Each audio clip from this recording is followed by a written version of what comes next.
Lok Sabha vote শুরু হয়ে গিয়েছে, কিন্তু তার মধ্যে একটা বিরাট ধাক্কা দিল কলকাতা হাইকোর্ট রাজ্য সরকারকে। 2016 সালের এসএসসি নিয়োগের পুরো প্যানেল বাতিল করল কলকাতা হাইকোর্ট। 2016 সালের স্কুল সার্ভিস কমিশনের নবম, দশম, একাদশ, দ্বাদশ শ্রেণীর শিক্ষক নিয়োগ এবং গ্রুপ সি ও গ্রুপ ডি পদে শিক্ষাকর্মী নিয়োগের পুরো প্যানেল বাতিল ঘোষণা করল কলকাতা হাইকোর্টের বিচারপতি দেবাংশু বসাক এবং বিচারপতি মোহাম্মদ সরওয়ার রশিদের বিশেষ ডিভিশন বেঞ্চ।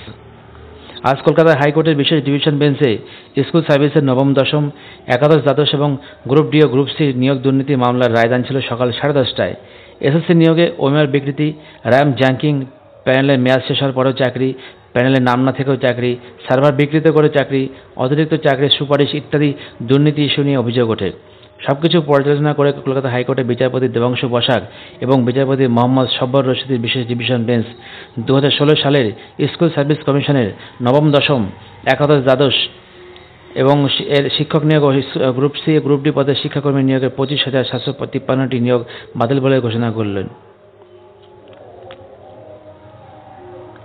অবৈধভাবে চাকরি পেয়েছে এবং প্যানেলের বাইরে যেসব নিয়োগ হচ্ছে তাদেরকে 6 মাসের মধ্যে সুদ সহ টাকা ফেরত দিতে হবে, নতুন করে নিয়োগ প্রক্রিয়া শুরু করতে হবে। 2016 সালের স্কুল সার্ভিস কমিশনের নবম, দশম, একাদশ, দ্বাদশ শ্রেণীর শিক্ষক নিয়োগ এবং গ্রুপ সি ও গ্রুপ ডি পদে শিক্ষাকর্মী নিয়োগে মোট শূন্যপদের সংখ্যা ছিল 24,640 জন।